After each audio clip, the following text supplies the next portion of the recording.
Welcome back to On the Same Page. We are on Daf Chaf Daled Amud Beis, 24b of Meseches Megillah. At the very end of the page, the very last word, leading on to the next page, on to Chaf Amud Aleph. The Mishnah says, Ha'omer yivarchucha tovim, harezu derech haminus. Someone who says yivarchucha tovim. Yivarchucha tovim means the good ones will bless you. So that's derech haminus. That's the way of heretics. That's heresy. What is heresy about saying the good ones bless you? So Rashi says that you're implying only the good ones bless and praise Hashem, but not the wicked. But yet we learn, says Rashi, from the Ketores, which within the Ketores was also chalbana, which had a bad smell, that even the bad, in a way, give praise to Hashem. That the bad smelling is mixed in with the good for the Ketores. And similarly, the Rishayim, the wicked, can also give praise to Hashem. And so to say that only the good give praise is considered heresy. That's what Rashi learns. The Tosfos brings an idea like that, and then Tosfos has another suggestion that Yivarchucha Tovim could imply that we are blessing Tovim, the good ones, which would imply that there's two or multiple deities, and that's why it's heresy. Okay, if one says Al kan tzipor yagiu rachamecha, if one says that your mercy is upon the nest of the bird, so,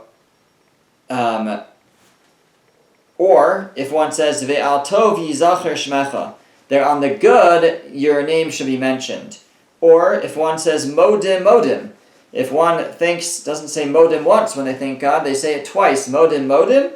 All those three things, mishasking, so we silence them. So, so they say either that your mercy is upon the nests of the birds, so too you should have mercy on us, or one says that on the good that you do, we thank you. Your name should be mentioned, or if one says modim modim twice, so all these things we silence them. The Gemara is going to explain why. Ha'omer, if one says, if one reads the verse that says from your seed, you shall not give over to the molech, which was a type of idol worship where one would burn their child for the idol. So if one says that, it doesn't mean that, but rather it means lo siteng la'avra ba'ar meyusa. You shouldn't give from your zera, from your seed, meaning you shouldn't impregnate a Aramean. So then, mishasking also b'nazifa. There also we silence the person b'nazifa.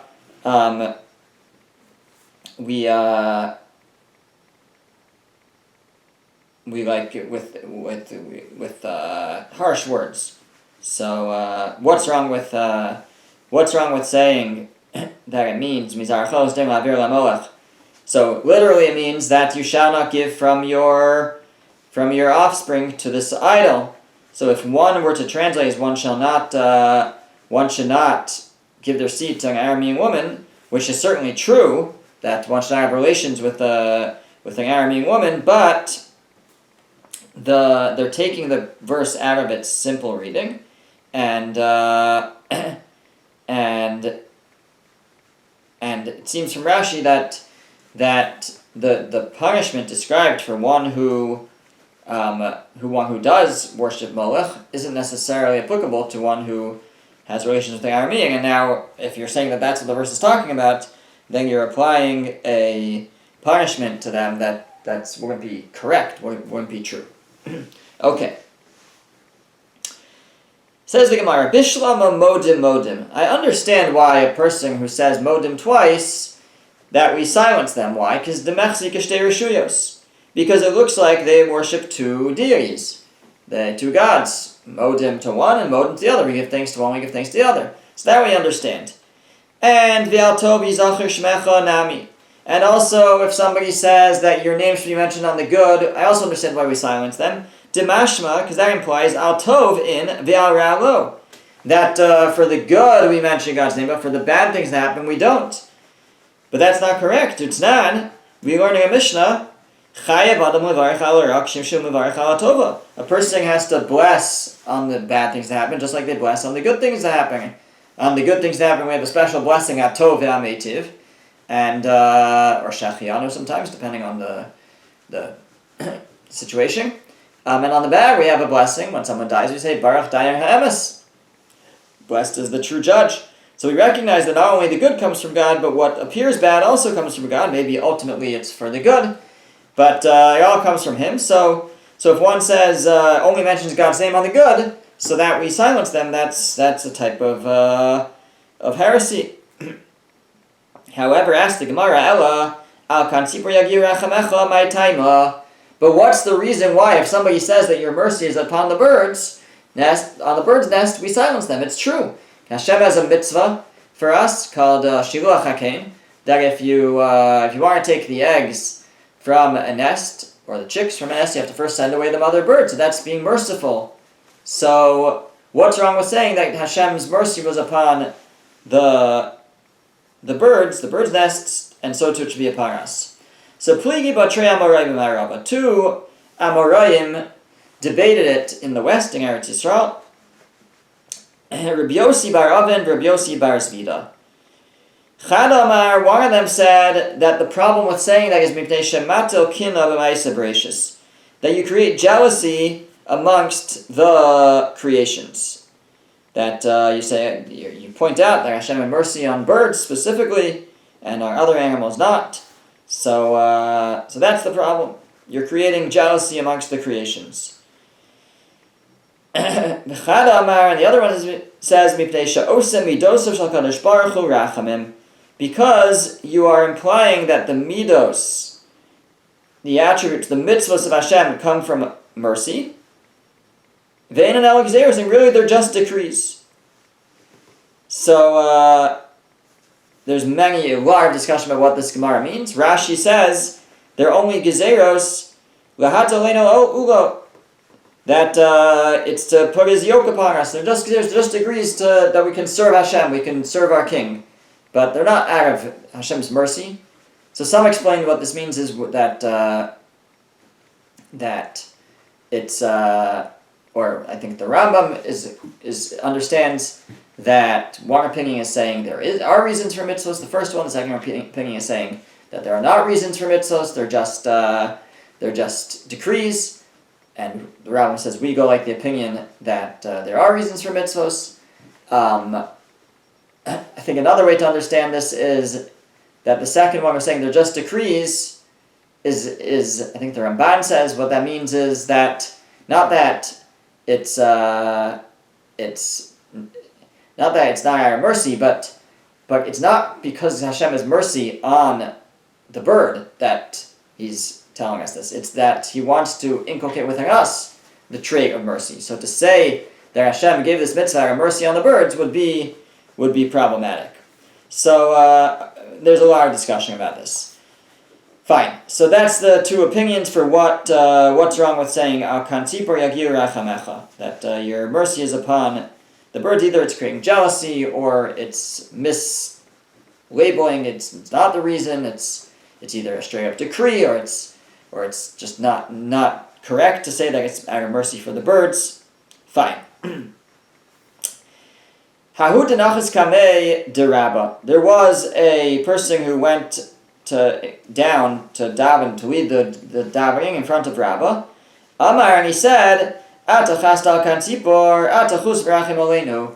He said this line. He said, Hashem, you have mercy on the birds. You should have mercy upon us as well. So skipping the parentheses. So Amar Rabbah said Rabbah, Kama Yadahai Merabban L'Rtzui L'Mari. This rabbi, this person who led davening, wow, how much he knows how to daven before Hashem. before his master. So Amar le Abaye. Abaye said, but the Mishnah says that we silence a person who says, why are you praising him? Explains the Gemara, Rabba certainly knew that. He was just testing Abaye. He wanted to sharpen Abaye. He wanted Abaye to bring out what he had learned. But yeah, certainly this person was supposed to be shut down for saying such things. Hahuda nachas kamed Rabbi Chanina. There was a person who went up to daven, or down to daven, in front of Rabbi Chanina to lead the davening. Amar, and he said, Akel hagadol hagibor ve'anora, the mighty one, the great one, the strong one, the awesome one, ha'adir, also like awesome, the chazak, and the strong one, the amitz, and another type of strength. So you got all of these praises this guy was leading the davening. So Amar so Rabbi Chanina said to him, Siyamtinu l'shvachi demarcha. Are you finished? Have you described all the praise of God? Hashta hanitlasa. Now, even the three that we say, Hakel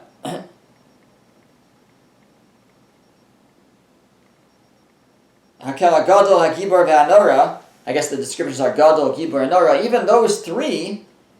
So we love to kasvinu Moshe ba'araisa, if not for the fact that Moshe had written them in the Torah, meaning in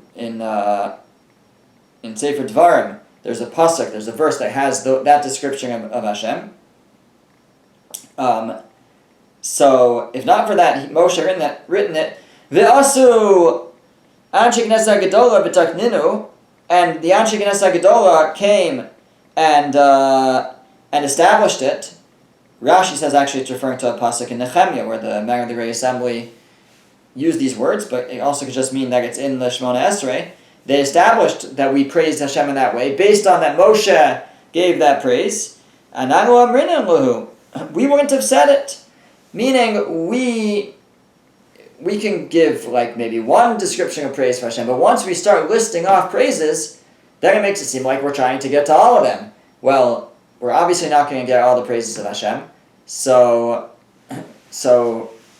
we should just limit it to just one or two. And the only reason, or maybe one, the only reason why it's okay to do three, Hakel, Hagadol, Hagibor, Ve'anora, is because Moshe said it and the Anshe Knesset Gedolah, the Magen of the Great Assembly, affirmed it, so that we can say that. Ve'at amart kuli hai, and you said Rabbi Chanina to this guy, you're going all out and saying like 6 or 7 praises. We can compare this to a person who had 1,000 of gold dinars. He was fabulously wealthy. And people praised him that he has 1,000, or some have 1,000 thousands of silver. Lo ganai, who isn't that like detracting from him? You're totally missing the proper description. So for you to go and praise Hashem with all these praises when really you're falling way short is not appropriate. Fine. Rabbi Chanina. Now additionally Rabbi Chanina said, Hakol bidei shamayim chutz mi yiras shamayim. Everything is in the hands of heaven except for one's yiras shamayim, one's fear of heaven. Meaning, Tosfos explains that in terms of one's skills and talents.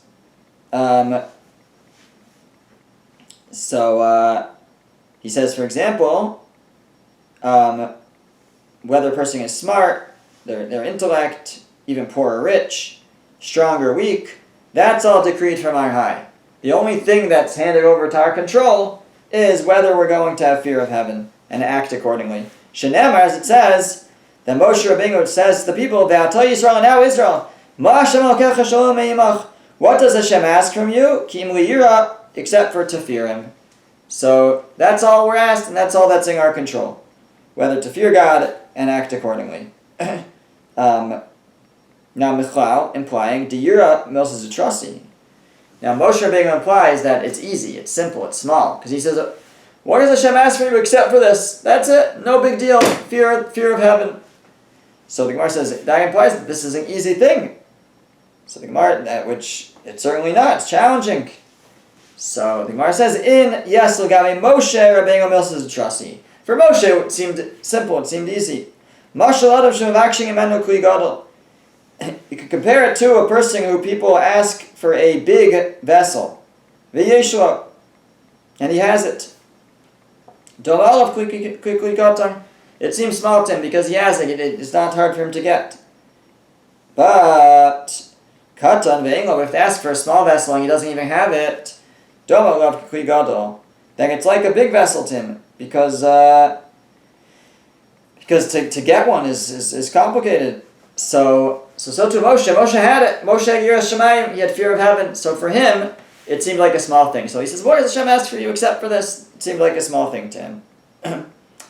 Okay. Amar Rabbi Zera. Rabbi Zera said, "Ha'omer Shema Shema." If somebody says Shema twice, Ke'omer Modim Modim. That's like saying Modim Modim. We say if somebody says Modim Modim, we silence them. So if one says Shema twice, we silence them.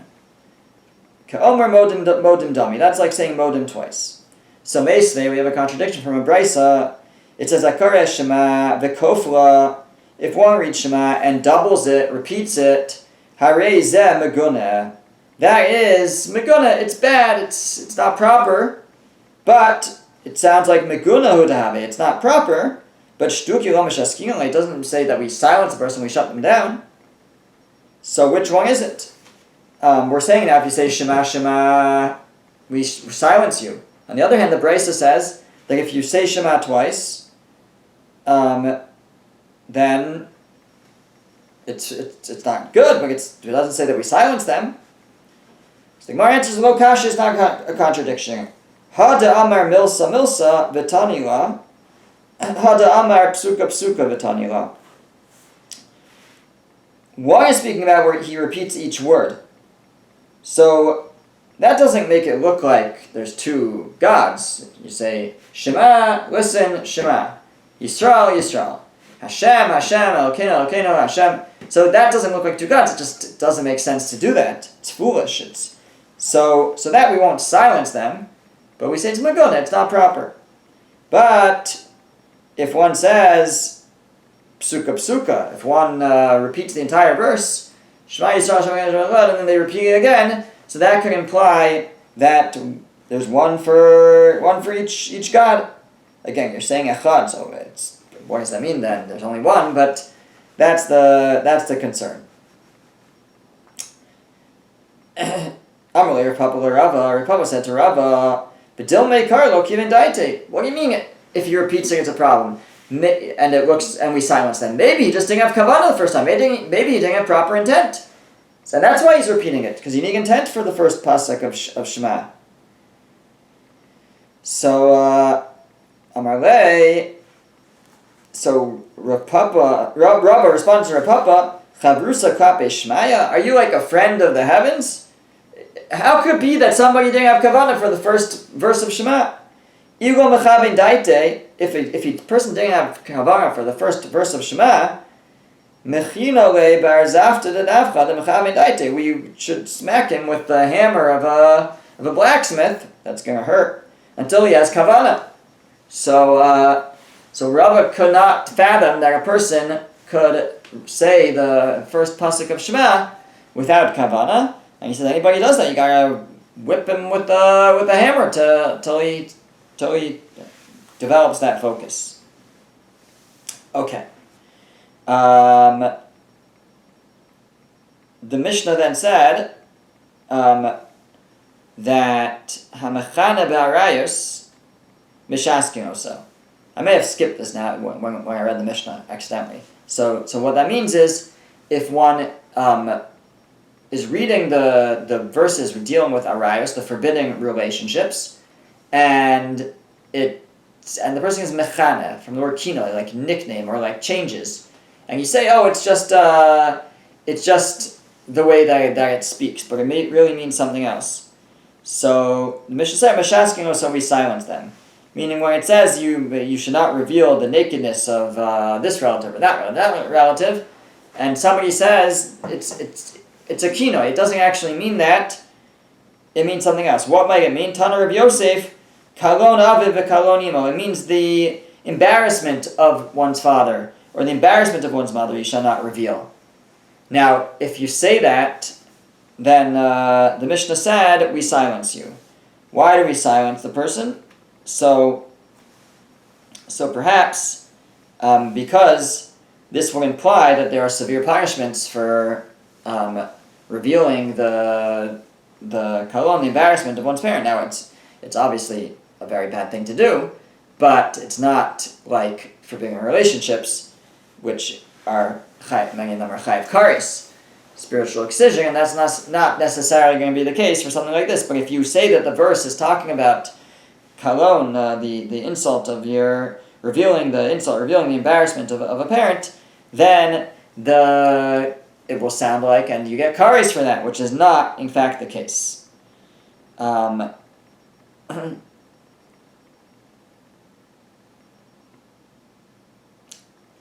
Fine. Now,